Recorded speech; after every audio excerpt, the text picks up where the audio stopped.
Hi guys, my name is Aaron, And I'm Christian. and this is episode 20 of Brain 10, where we brainstorm 10 ideas 2 to 3 times per week about small business, tech, or social media. And today's episode is 10 ways to sell more without selling on social media. It sounds a little crazy, but let's get into this so we can kind of explain. All right. So, number one, post about relevant topics to engage your audience. So when it's time to sell, they're ready. So what I mean by that is you don't want to sell them, but you also need to have them engaged so that when you are ready to sell, they're there. Posting, well, I think we get back into it a little bit later. Yeah, but relevant topics. So if you're a fitness company and you're giving out fitness tips, people are more engaged in what you're saying and what you're posting, because you're providing the value. That's what it's all about. It's just making sure that you provide that value. Yeah, that's something that everyone talks about, but it's something that's really important. Okay, so moving on to number 2, it's video. So video is king, especially with Snapchat blowing up this year. We think that, in order to really sell and get those people in the door, the right way to do it would be to at least do a video once per week. Now, this could be a live video or this could be a pre-recorded video. Just make sure that you're there, you're present, and you're showing your face. You're showing a face for that brand. I know we have a few clients where we've been telling that, we've been trying to push that, and it's making sense. And we've done it with a few of them, and it works. I mean, people like to see videos. They like to see who's behind the brand. Yeah. So what would you say if people are like camera shy or they don't want to do a video? Like, is there an alternative to that, or? I mean, I think the best way is just to do it in practice, especially do those pre-recorded videos. So instead of doing something live, like Snapchat or Periscope or maybe Facebook Live, stick to a pre-recorded script or something and make sure that you practice before you actually go, and do the video. But I mean, you have to do it. I mean, I don't think there is. If you don't, it's kind of like that saying. If you don't evolve, you'll die as a business. So. Right. Yeah, that makes sense. I mean, and more eyes are going to the visual, the video. Mm-hmm. So, right. Moving on to number 3, get in on more conversations. So your audience is talking, and they may not be talking on your page, but they're talking on other people's pages. So find influence, find the movers and shakers of your industry or industries that are somewhat similar to yours, and start getting in on those conversations. If everybody in your industry, so we'll stay with fitness, if they're all talking about that paleo diet, you don't necessarily like the paleo diet, but if they're talking about it, go and join in on the conversation and put in your 2 cents. Like other people who are, putting in stuff, they're probably putting in valuable information, but you could put in, your input of like why you don't like the diet or, whatever else, but you're just basically starting that conversation, another way for somebody else to find out who you are.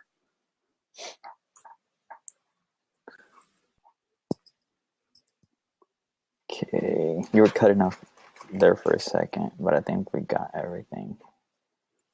Okay. A little bit choppy. Okay, so moving on to number 4 is run a contest on social media.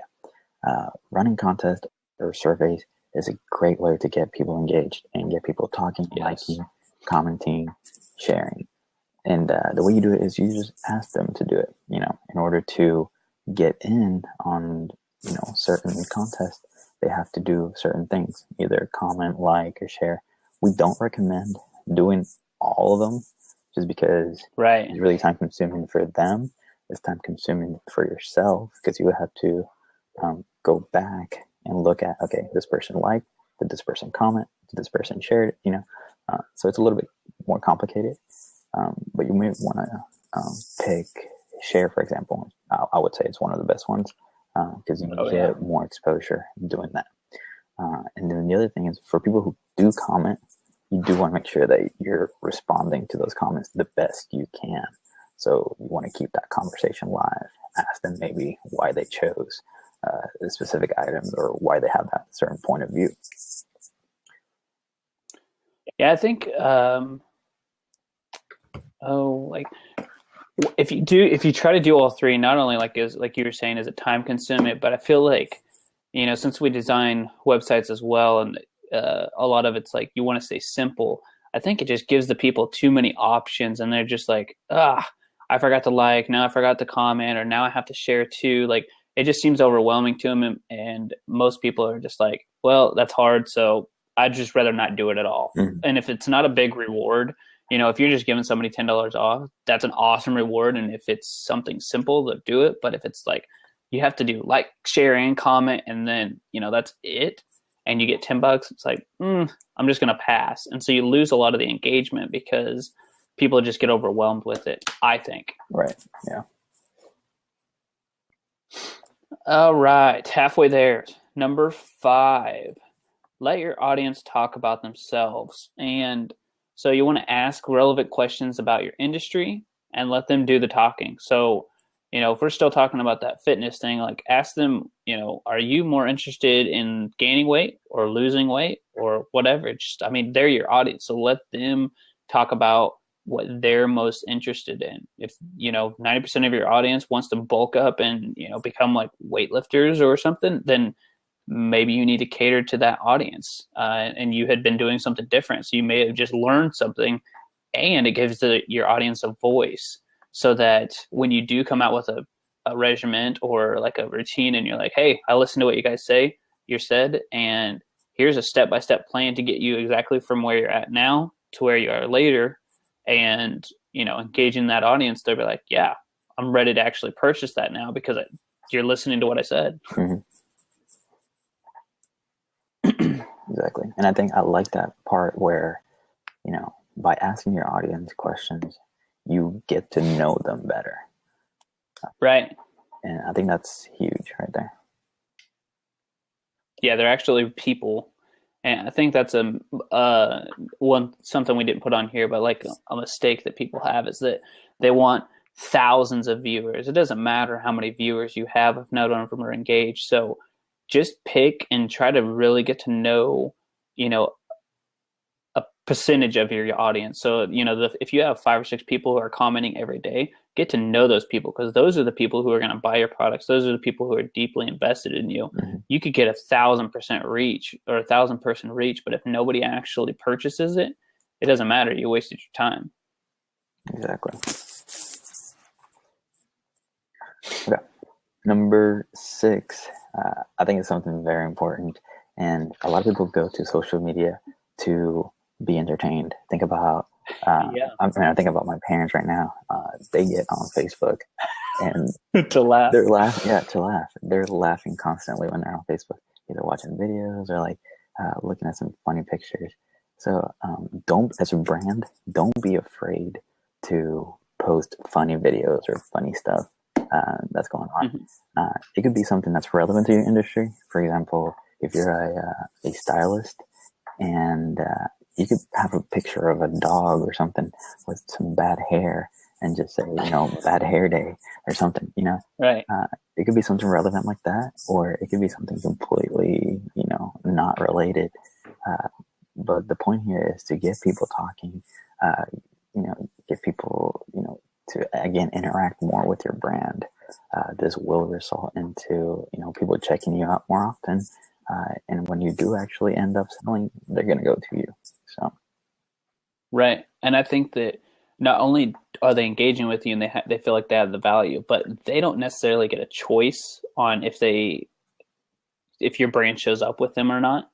Because if they're not engaging, Facebook's not going to allow that to be shown. But the more that they like and comment and, interact, then the more often that you post, that is going to be shown on their timeline, because Facebook looks at it and says, those people actually like what's going on that page. Exactly. So I think that's, that's huge.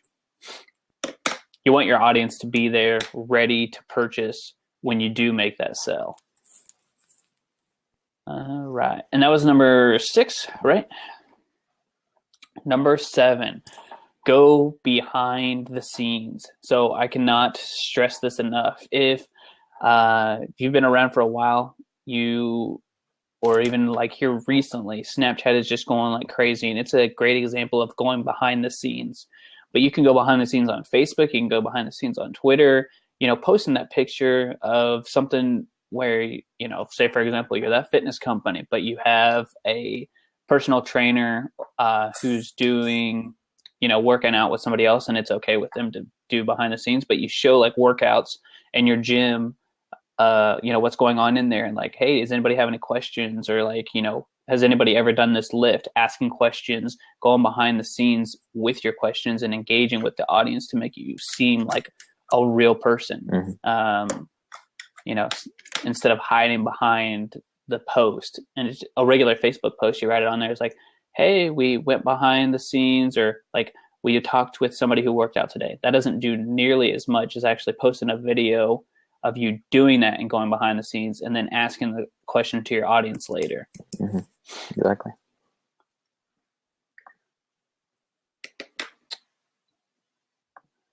Right. I think that was number 7. Okay, so number 8. It's something that we talked about. I think we were writing a contract the other day, and I typed in social media pollination. And yeah, this is basically what we're talking about here, which is, promoting, for example, on Snapchat, to make sure that people follow you on Facebook, or promoting on Facebook to people that, to follow you on Instagram. So the idea here is, all these different social media platforms have different type of followers. So not all, they're always going to be in a single platform. So people tend to favorite different platforms at a time. So it could be like right now, for example, Snapchat is going crazy. So you might want to get your Facebook and Instagram followers to join in on your Snapchat. Mm-hmm. And you may even, get people on Snapchat and then end up making a connection with them where you send them over to your Facebook page or your website. Mm-hmm. That private chat feature is really nice. You can actually send people a link and take them outside of Snapchat. So, yeah. And if you have 10,000 followers on Facebook, you'd be a fool not to pollinate it onto Instagram or anything else that your audience is already looking at. Send them over to those other mediums because they're just starting to engage and to consume more of your stuff. Mm-hmm. And I think it makes it feel like you're an actual person. They get to really know who you are. Yeah.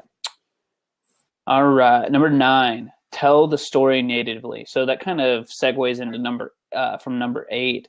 And you wanted to tell that story with a native feel. So on Snapchat, you would do more selfie videos. You would do more personal things. People don't necessarily care about on Facebook that you walked your dog, but on Snapchat, people care more. Now, I say that you could probably walk your dog and it would work on Facebook, but Facebook would be more of a landscape type video. It'd be more of a comment or a contest or something like that. Snapchat's more just raw video, but just telling the story natively. And I think that, a couple of those things bleed over to different areas, but for the most part, you can definitely,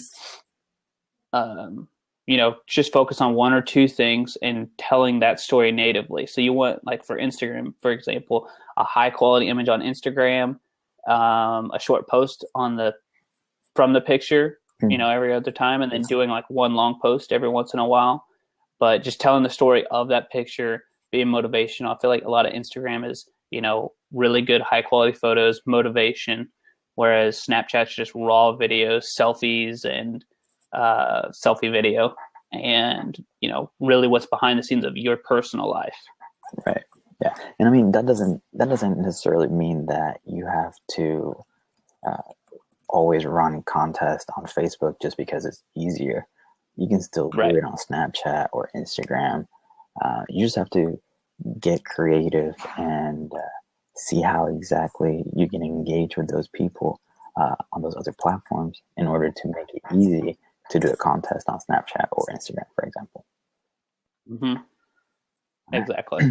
So number 10, which is the last one, is keep putting in the work. Yeah, Basically, exactly. don't do this for a month, for 2 months, for 6 months. Keep going, keep pushing, keep providing that value. Again, we started with value, we're ending with value. And it's one of the most important things. The keyword here is consistency. So you want to stay consistent with what you're doing. If you're posting one video a week, keep posting that one video a week. If you have one person watching you, then that's that one person that you're engaging with. And that's better, like Aaron said, that's better than 100 people who are not interested. Exactly. And all right, I think that is it. Vicky, we'll wrap up our video recording here. And if you want to stay around for a second and ask any questions or have anything else, let me do that. But again, this is Brain 10. My name is Aaron. And I'm Christian. And this was episode 20 on 10 ways to sell more without selling on social media. Thanks, guys.